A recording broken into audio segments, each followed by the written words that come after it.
Well, so apologies in advance. This is the third time now I'm having to re-record a previous video that I had to previously re-record prior to that in order to get away from copyright issues, because I had the audacity to include a few little clips in which I paused intermittently and commented on regarding Thin Lips and her first ever TED Talk.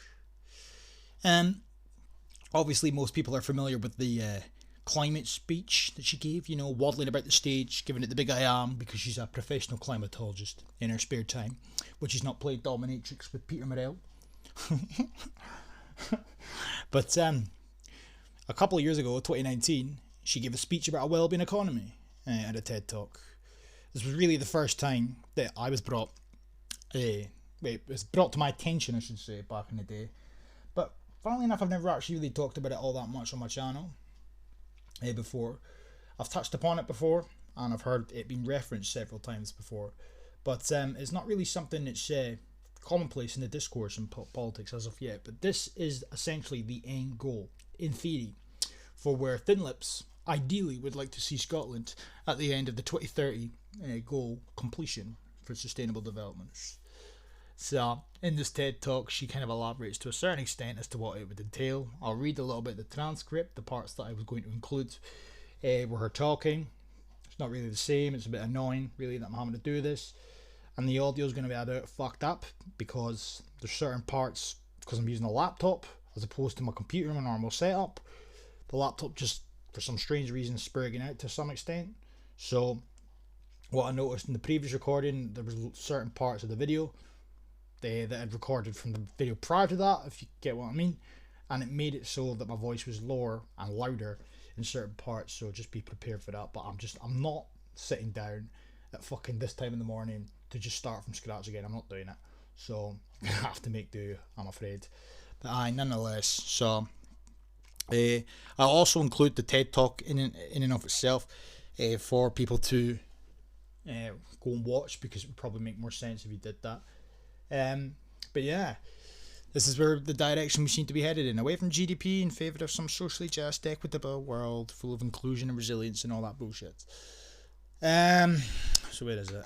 So she goes on to talk about, just over a mile away here in Edinburgh's Old Town is Palmyre House. Palmyre House was the home of the world-renowned Scottish economist Adam Smith. In his important work, The Wealth of Nations, he argued, amongst many other things, that the measurement of a country's wealth was not just its gold and silver reserves, it was the totality of the country's production and commerce.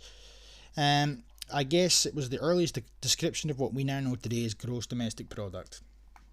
She goes on to say here that now in the years since, of course, the measurement of production and commerce, GDP has become ever more important, to the point that today, and I don't believe this is what Adam Smith would have intended, that it is often seen as the most important measurement of a country's overall success. My argument today is that it's time for that to change. What we choose to measure as a country matters. It really matters because it drives political focus, it drives public activity, and against that context, I think the limitations of GDP as a measurement of a country's success are all too obvious. GDP measures the output of all our work, but it says nothing about the nature of that work, about whether that work is worthwhile or fulfilling. Cute stuff.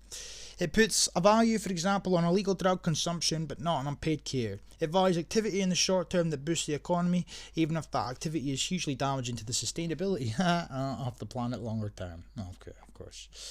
It's a bit of an insight as to what this is really about, really, because, alluding to the well-being of the planet, etc. It's kind of undertones. It's got fuck all to do as it's about the planet, innit? And we reflect on the past decade of political and economic upheaval, of growing inequalities, and when we look ahead to the challenges of the non-existent man-made climate emergency, increasing automation, and ageing population, then I think the argument for the case for a much broader definition of what it means to be as successful as a country, as a society, is compelling, and increasingly so. And then she finishes off the bit that prompted me to make the video to begin with, and that is why in Scotland, 2018, Scotland took the lead, took the initiative, and as they're using these words again, blowing smoke up her own fat arse, in establishing a new network called the Wellbeing Economy Governments Group, bringing together its founding members, the countries of Scotland, Iceland and New Zealand, for obvious reasons. We're sometimes called the sin countries, although our focus is very much on the common good, and the purpose of this group is to challenge that focus on the narrow measurement of GDP. To say that yes, economic growth matters, it is important, but it is not all that is important. And growth in GDP should not be pursued at any or all cost. In fact, the argument of that group is that the objective of economic policy should be collective well-being, how happy and healthy a population is, and not just how wealthy a population is. What really matters to us in our lives? What do we value in our communities we live in? What kind of country, what kind of society do we really want to be? And when we engage people in those questions and find any answers to those questions, then I believe that we have a much better chance of addressing the alienation and disaffection for politics that is so prevalent in so many countries across the developed world today. In policy terms, and this is the part here, this journey for Scotland started back in 2007 when we published what we call our National Performance Framework, looking at the range of indicators that we measure against ourselves. And those indicators are as varied as income inequality, the happiness of children, access to green space, access to housing.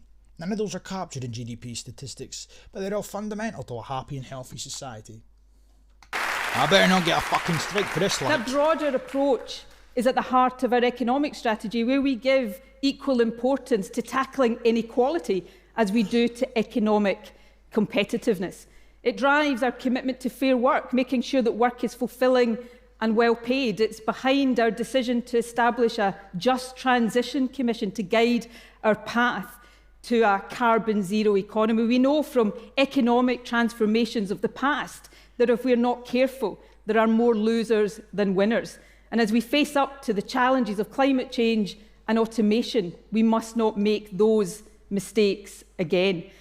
In a separate speech, I believe, she said the following down here, and I've just kind of skipped through a large portion of the guff that she spouted off prior. But she goes on to say that there's a growing realisation that we must give much greater priority to the well-being and the quality of life of people living in a country. The OECD has been hugely influential in mainstreaming that concept. For example, through its support for the work developing the Better Life Index. Here in Scotland, we have tried to embed a much broader understanding of economic success and for the concept of well-being in the work of government. Back in 2007, there's a second reference to this, we launched Scotland's first National Performance Framework that set out the government's specific purpose. Okay, that's worded wrong, however, and the outcomes we are striving to achieve. It also listed the social, economic and environmental indicators against which we would judge our progress as a country.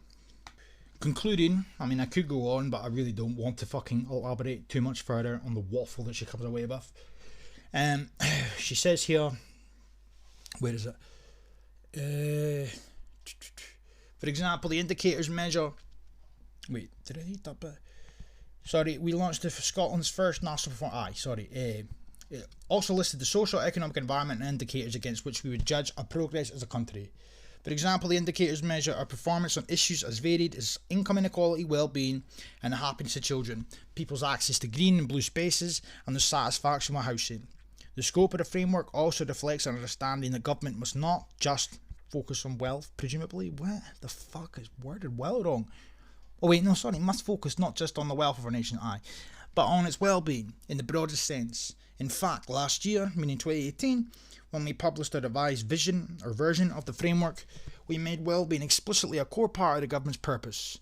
Later this month, we will publish a report for the first time which will assess how Scotland is performing against the framework's specific well-being outcomes. The focus on the broader definition of success is also evident in Scotland's economic strategy, which has now evolved to the point where it places equal importance in addressing inequality as it does in increasing competitiveness in the economy. So the point that I'm getting at here by the references on two separate occasions from herself in regards to the National Performance Framework, which was created in 2007, is that essentially created the building block, or was the building blocks, the foundation for what we now see as the well-being economy. And the well-being economy is essentially how the ideal society that we are intended to live in post Agenda 2030 completion via the Sustainable Development Targets being achieved. So, and I should also stress, so I'll get to it obviously, that the Wellbeing economy, the Sustainable Development Goals, Agenda 2030's Sustainable Development Goals, is nigh on identical to the National Performance Framework. As it says here, I love this. I've got this tab as well. Hold on one shit, fuck's sake. Look, right, National Performance Framework. And it's got the usual pish, like what is it, how it works, national outcomes, measuring progress, etc, etc. But it's even got its own little dedicated section to the Sustainable Development Goals. Imagine my shock. It's interesting what it actually says here, though, is it's got the proverbial quote that we're all familiar with at this point from Thin Lips back in 2015 when she signed Scotland up to the Sustainable Development Goals, making Scotland the first country, if I'm not mistaken, in the world. Thanks for that. Wasn't the first time that she went and did things like that and made Scotland the first. Whether it's implementing compulsory LGB emphasis in the T education in schools, she did that by law. First country in the world. First country in the world to establish a climate justice fund. First country in the world, if I'm not mistaken, to declare climate emergency. First country in the world to sign up to the Paris Climate Accord demands, I'm pretty sure, as well as the first country in the world to sign us up to this fucking bullshit. Thanks a lot, you thin-lipped boot. But yet all these dafties that vote for it, they promise independence. Yeah, I bet they don't know what half of this shit going on behind the scenes. Maybe they should start fucking looking, eh? Anyway, she says here that the UN Global Goals offers a vision of the world that I believe people in Scotland share. Yeah, they might very well share your vision if they are progressive arseholes. But with their visions of grandeur, ideas about their station, delusional. But, I certainly don't share your vision.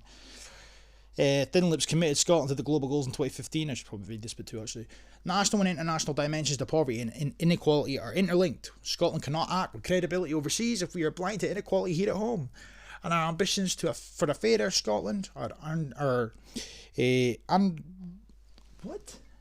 undermined, without global action to tackle poverty, promote prosperity, and tackle climate change. And how do you eradicate poverty globally? I wonder. Anyway, it then says here that the United Nations has set a series of Sustainable Development Goals, the SDGs. These are global goals and targets that are part of an internationally agreed performance framework. All countries are aiming to achieve these goals by 2030. Scotland's approach to the SDGs is via the National Performance Framework and the goals which share the same aims. Imagine my shock. So the National Performance Framework gets set up in 2007. I'll come on to a little brief, definition of or how they define it, so to speak, for anybody that's somewhat unfamiliar.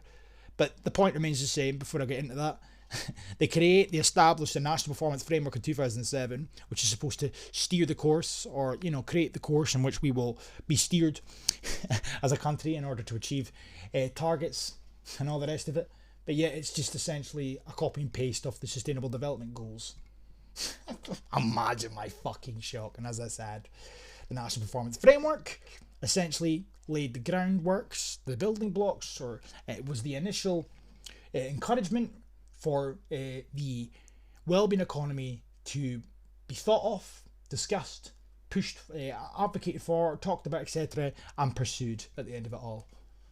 So the Sustainable Development Goals upon completion will have society appearing a certain way, and that certain way will be nigh on identical to a Wellbeing economy in theory. It's very strange. So there's nothing unique. Nothing was thought upon by these people around a table having little discussions amongst themselves. No. All they're doing is yet again taking orders from high command and implementing things that the United Nations have essentially rubber stamped. Some instances you have to do a bit of a deep dive, and other instances it's right there in your face. And it says it right there on their own fucking website that the National Performance Framework and the goals share the same aims. So when they're talking about the fact that the National Performance Framework, in part, at least in part, as quoted by herself in some of her FMQs, has played a role in influencing the idea of a wellbeing economy. But yet then you find out that the National Performance Framework is essentially identical to the Sustainable Development Goals. Almost looks as if this is all part of the fucking same agenda that's been rammed down all of our throats on a daily basis.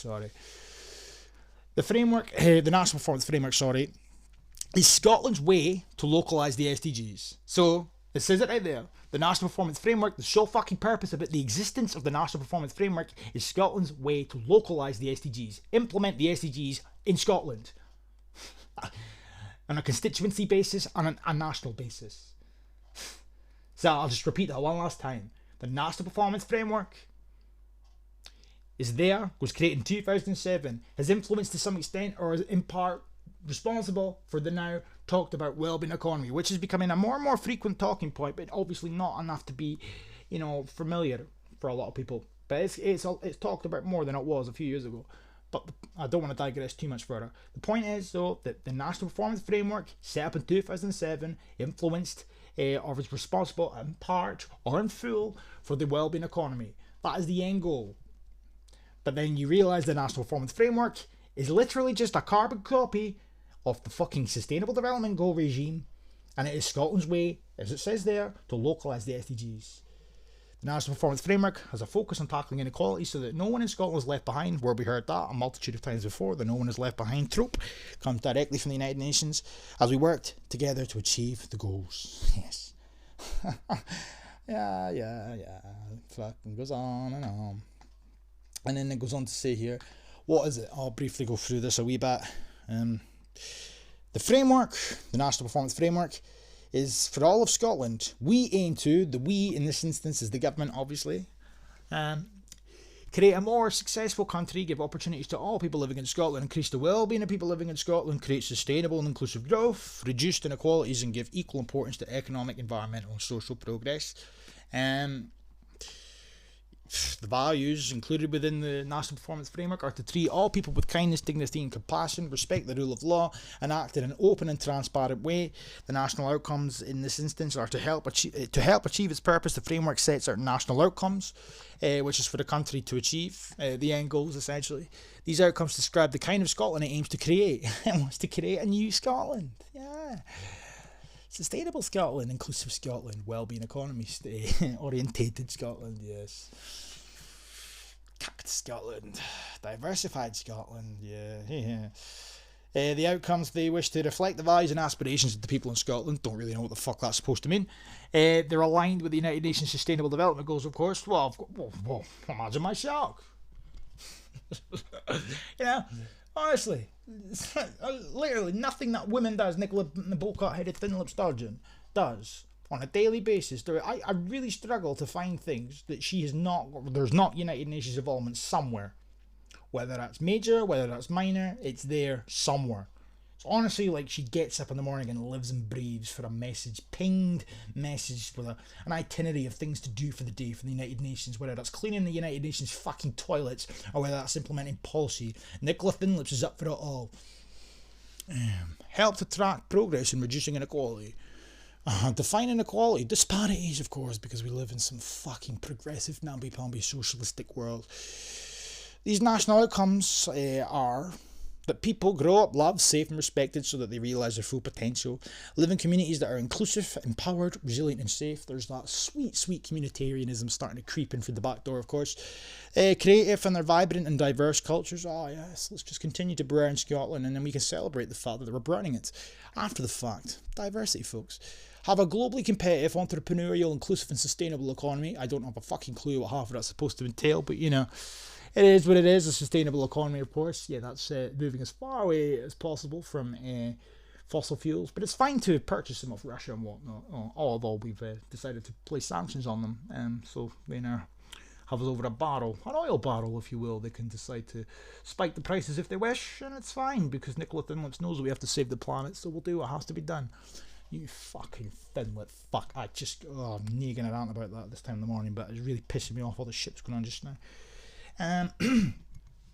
It says here as well to value, enjoy, protect and enhance the environment, okay. Have thriving and innovative businesses with quality jobs and fair work for everyone. To be healthy and active, respect, protect and fulfill human rights and live free from discrimination unless you're a straight white male. To be open, connected and make a positive contribution internationally, because it's all about that internationalism, it's all about that globalism folks, global citizenships at the end of the day. and to tackle poverty by sharing the opportunities, wealth, and power more equally, and an emphasis on the wealth and the power aspects of that. Opportunities, bullshit, you mean outcomes. But as for wealth and power, yeah, I heard that trope's been dropped so many times during COP and after the fact as well. The socially just, equitable world that we're all going to be living in, where power is shared equally. Yeah, but you won't be losing any power, will you, Thin Lips? No, of course not. You'll be gaining power. But as Scotland becomes weaker and weaker as the UK, as the West becomes weaker and weaker in order to achieve that global equality, aka, reduces all to the lowest common denominator. But it sounds good on paper, of course, when you've got a thin lip baboon running about preaching to the choir about progressivism. Sounds great. Sprinkle your sparkle dust, but at the end of the day, it's cancer. Sorry. And I mean, I could elaborate further, but what's the fucking point? Let's see what else there is here. How it works, quickly, because I still have to go over the wellbeing thing quickly. But to achieve the national outcomes, the National Performance Framework aims to get everyone in Scotland to work together, including national and local government, businesses, voluntary organisations, and of course the people living here. Now you can count me out, fuck off. The government will focus on activities and spending to help meet national outcomes, working with the wider public sector and others to help them work in a way that meets these outcomes. Local government obviously get included as well in this, and it goes on to say that COSLA, which is essentially the National Association of Councils in Scotland, will look to reform public services, working with local communities, the governments, including Scottish and UK, staff and trade unions, and Scottish and UK parliaments. And then it goes on to talk about a rake of other shit that's kind of irrelevant. The national outcomes themselves,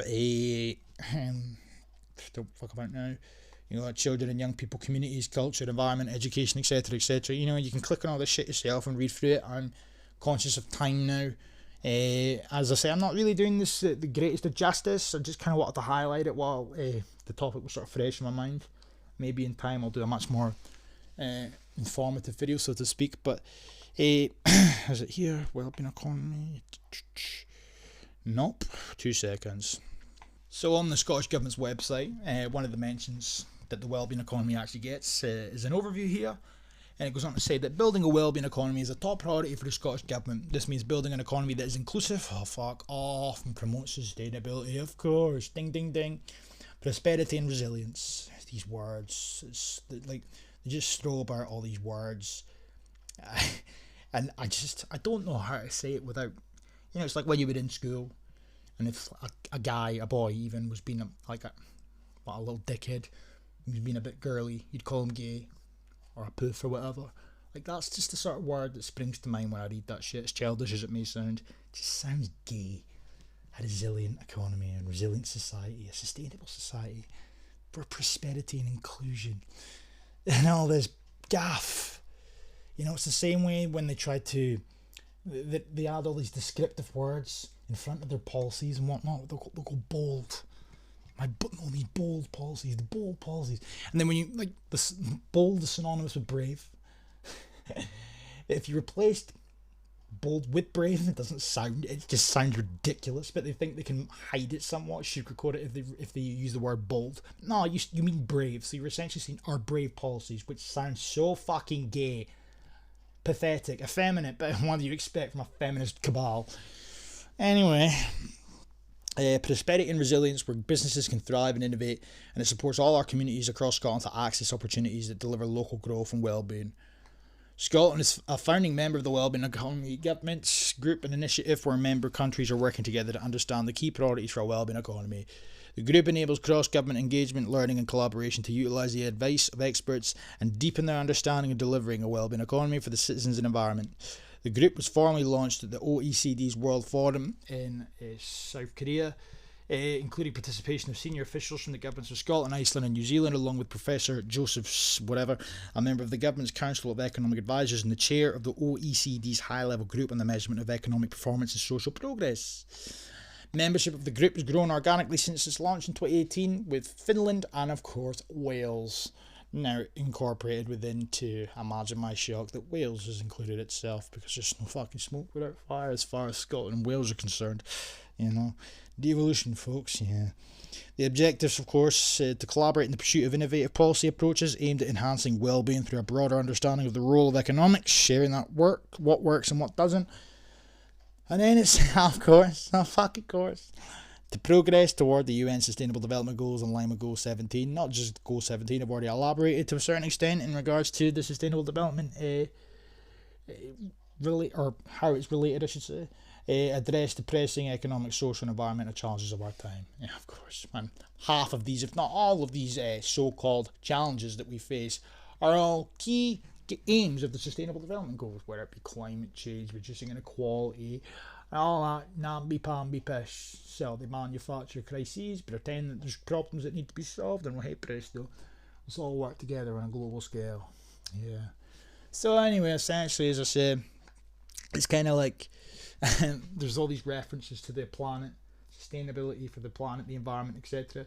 But they're kind of like disguising it as this is for the betterment of our society, for us as a people and whatnot. I don't know. It just seems to me it's all part of the bigger agenda. It's one extra step to help move away from a society that previously generated wealth for the nation overall. We need to move away from that concept because we ain't gonna be a fucking wealthy nation in the future. But that's fine because it's sustainable, and that's all that matters. I'll leave on this note as well. I mean, I probably have forgot to include certain things that I talked about in my previous attempt at this video. But where the fuck's the transcript? When you read this bit as well, I'm just gonna play it before I fucking go. This thin lip bit. Oh, it's the fuck like. Where is that? Wait, no. Sorry, folks. 2 minutes. I can't find it. I've got you.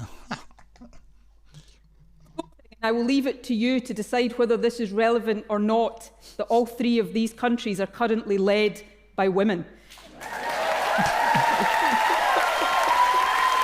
Even the description that the TED.com give for this boot. As the first woman to hold the office of First Minister of Scotland, Nicola Phillips is an important progressive and feminist voice in the governance of the United Kingdom. I would probably argue more that she's a misandrist, maybe a female supremacist if you want to go down that route. Point in case, that little snippet that I played there, where she goes on to talk about, in case you didn't notice, the women that are implementing the wellbeing economies, we're all women, have you noticed? Met with, of course, a round of applause, and she's got this big smirk on her face. I could make a fucking compilation of all these little snidey remarks that she's made about men.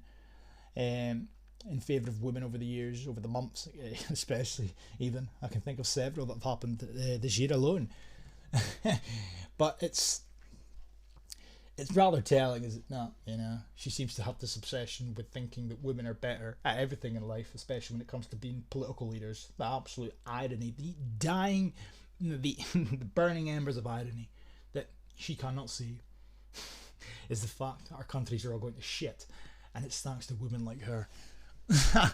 On that note, I will conclude by saying, as I said, she's waddling about that stage, giving off this impression that a wellbeing economy is the future. And to be fair to her, some of the things that she brings up, I mean, nobody disagrees with. Why should we focus solely on GDP? Why can't we focus on other things? But fundamentally, when you listen to it all and you kind of separate the shite from the shit, etc., you kind of realise that none of this stuff has any relevance to GDP. There's nothing wrong with a country focusing on that while you focus on certain aspects of your life to make yourself have a better productive life, etc. It just seems rather bizarre, combining things that have no relevancy. And fundamentally, it's got air fault to do with the government. It's not the government's job to ensure and micromanage and dictate how we live our lives. It's not the government's job to have fucking goals in place that they never drew up themselves, the United Nations did.